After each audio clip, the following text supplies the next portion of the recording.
Hello, everybody. Mr. Foley here. Today we are looking at macro 3 unemployment. We're hitting on some topics that aren't real fun here. Inflation's no fun. Being unemployed is no fun, but that's all right. You're kind of getting Mr. Foley in the scruffy edition today. I need to shave, so I apologize for that, but I promise I still teach the same way, clean shaven or not.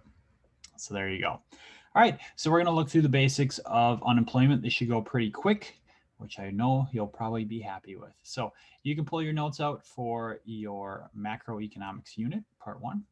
And this is macro 3, unemployment. So here we go. Being unemployed, what does that mean? Well, it means you don't have a job, right?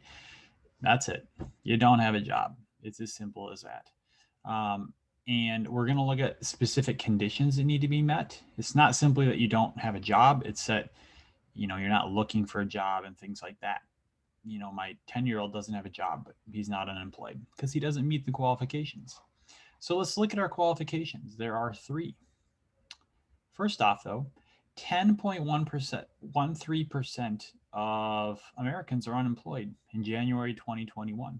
That number is high. Usually we want to rate around 5-6% if we can, but it's high because of everything that's happened with COVID and the coronavirus. So that's the reason it is as it is. So conditions to be considered unemployed, there are 3. Number 1, you have to be 16 or older. Why they chose 16, I'm not exactly sure, but that's the age. And so you have to be 16 years or older. You have to be willing to work. And you need to be looking for a job, but you cannot find one. So if you're 18 years old and going to school, you're not looking for a job, you're not considered unemployed. If you're 18 years old out of school and can't find work and you're willing to work, then, you might be considered unemployed. Note, unemployment cannot be a choice in order to receive benefits. If you want to receive benefits for unemployment, you need to actually show that you're trying to find work. And if you're not trying to find work, then you're not going to receive benefits. But we're looking more at unemployment as a whole. We're not looking at the benefits as much. So the formula, how do you figure it out? Well, you take the number of people unemployed divided by the whole labor force and multiply that by 100. And that gives you your unemployment rate. And this is a percentage of Americans that are unable to find employment. And it's really used to gauge how our economy is doing, how our country is doing as well. You want low numbers. Right now, we have a higher number because of coronavirus and everything going on there. Great Depression, we had a massive number. 25% were unemployed. 50% of African Americans couldn't find work. And so 11% is bad. It's not as bad as that, but we certainly hope that it can get better as we contain this virus a little better. So high and low unemployment. Well, high unemployment is bad. That means a lot of people are out of work. Low unemployment is good. It means that people are working. So there you go. The ideal rate, like I said, is around 4 to 5%. We've never reached 0% unemployment, and we really don't want to. And the reason for that is if you have 0% unemployment, there's nowhere to find employees anymore. And therefore, companies start stealing employees from each other, and that's not productive. So you want it to be around 4 or 5%. If you have a market where 4% are unemployed, it's likely they're going to find jobs because people need to hire other people for their work. So the current unemployment, okay? Now, I got to go back and see what I had here. I said this wrong to begin with, and my apologies for that.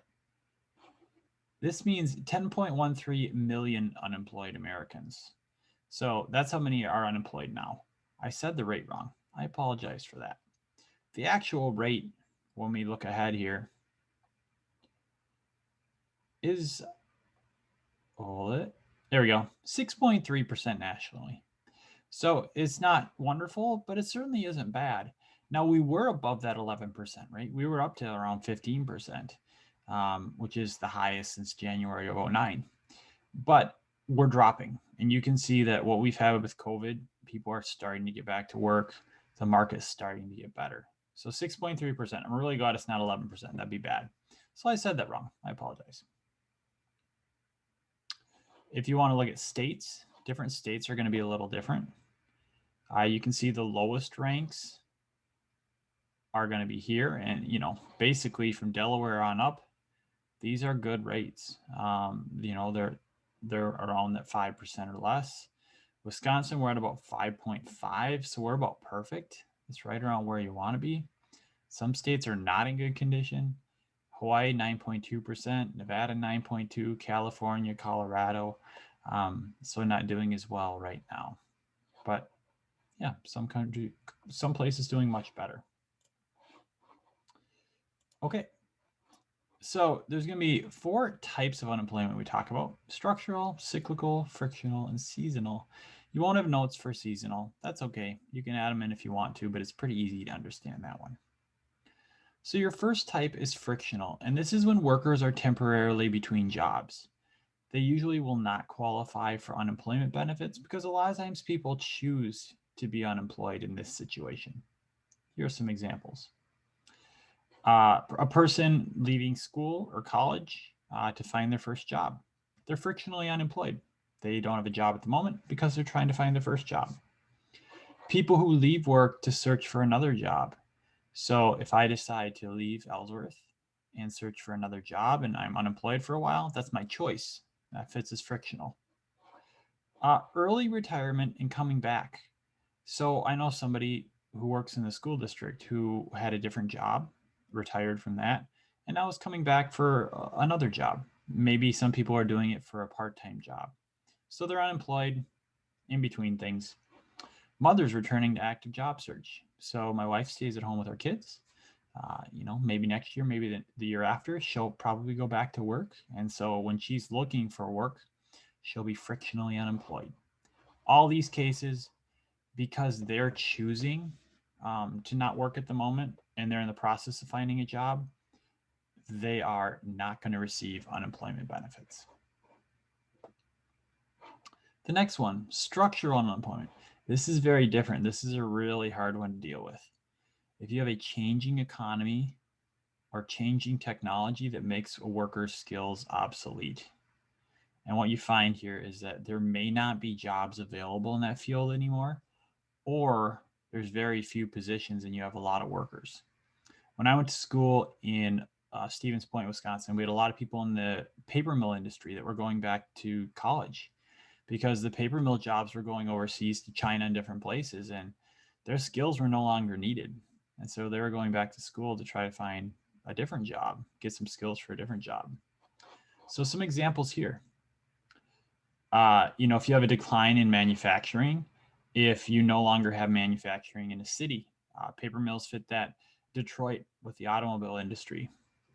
Labor immobility. So just being unable to move up within your company and having there be too many people at one position. Robots replacing humans. Now, normally they don't like this, but we've seen this all over the place. Cars used to be built by people. Now they're built by humans.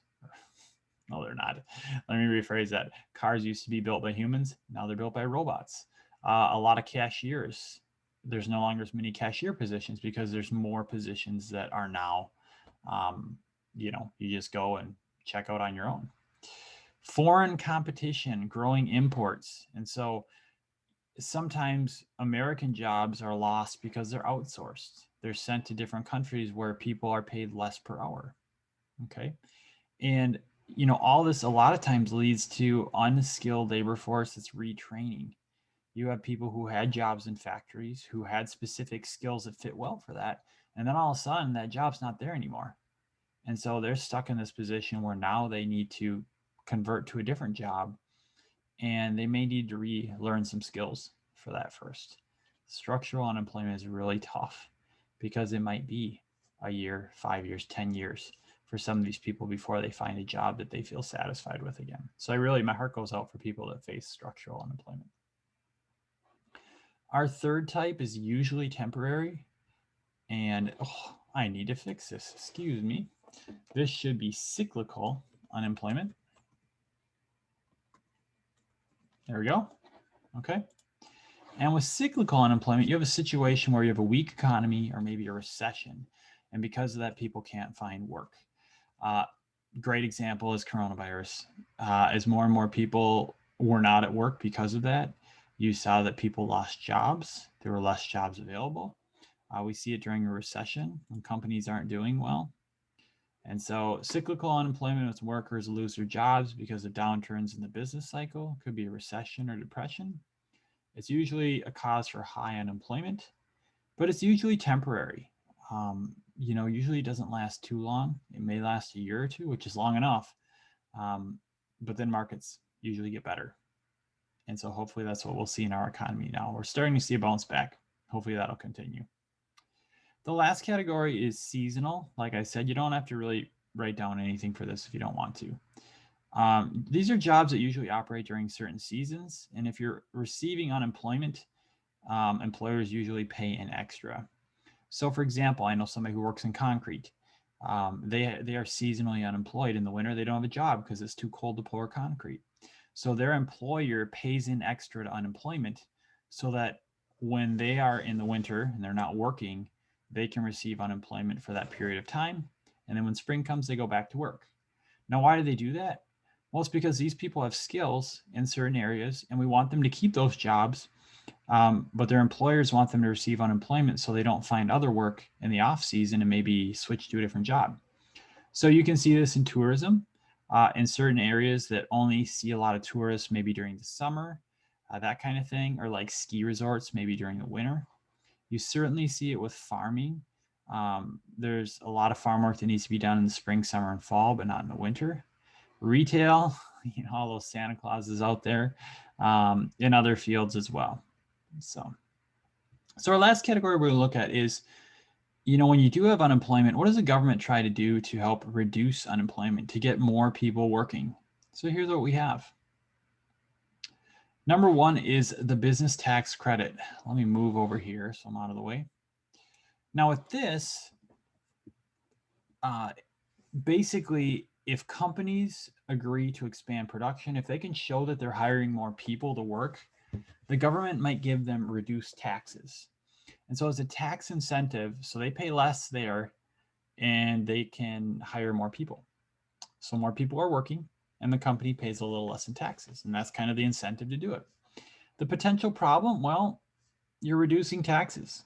And so this is going to mean that there's going to be less money available for the government. That might mean a reduction in the number of services provided, or it could mean that taxes for everybody else go up for individuals. So it's kind of tricky. You're going to see that all these attempts to reduce unemployment, there's two sides to them. There's some good and there's some bad. Number two, cutting taxes. Woo! All right, so you and I pay less taxes, right? And the idea there is pretty simple. If individuals pay less in taxes, they have more money to spend, and therefore the economy is boosted. And if things are going well, people will hire more people on because people are spending more money. And therefore there's less unemployment because people are spending more money in general. Potential problem here. Tax money is kind of needed. If you're going to cut taxes, then you either need to cut services or you somehow have to tax a different group or spend less. Cutting services is spending less. And so cutting taxes always sounds good, but the reality is sometimes that we need them. And so how far can you cut them before you have to, remove services that you might need? And our third one is creating federal and state job programs. And so the government creates jobs that people can work in. And so it might be bigger, it might be little. If you've ever been to Glen Park, the pool there was created by Works Progress Administration, which existed during the Great Depression to put people to work. We see the Hoover Dam was part of a works project where the government paid people to work on that during a depression. All kinds of different things like that. At your level, when you get into college, there's FAFSA and there's student aid that's available. And so you might get financial aid in the form of a work study. And so the government provides money to the college so they can put you to work and you can have a job and have some income. The major problem here is that the government is paying for it. If the government is paying for it, somebody has to pay for that, right? It's going to be tax dollars that are going to be used in some way. And so the question is, what impact does it have if we're using tax dollars to put people to work? Do I have less money and then I spend less and that harms businesses? It's a tricky balance there. And also jobs might be temporary. It might not be long term. So the government does a bunch of different things to try to reduce unemployment. Some work, some don't. Now, the last thing I want to talk about real briefly is if you are unemployed, how does that work? Well, typically, if you're unemployed, you can get unemployment benefits for up to 6 to 12 months, depending on the state. Okay. And usually you have to show that you're looking for work. You've had to work with 6 of the last 12 months as well. And you can't choose to leave your job. You're not going to receive benefits if you choose to leave. So there's a lot of things in place to make sure that benefits are going to people who need them. Do some people cheat the system? Yes. But at the same time, it's not a situation where you can just sit around and, sit on your couch for 3 years straight. You have to be filling out applications. You have to be going to interviews. You have to have worked ahead of time. You can't just graduate from high school and say you're unemployed and get money. It's not how it works. So you do have to show that you have some initiative to try to find a job. And the goal is they'll give you some money. In Wisconsin, it's 40% of your salary, or up to, I think, $340 a week. So it's not a ton. The idea is to help you to keep your house, to keep your car, to put food on the table while you're trying to find a new job. That's the goal more than anything. So that's what I got, ladies and gentlemen. I hope you have a great day. And as always, if you have any questions, feel free to contact me. Take care. Bye-bye.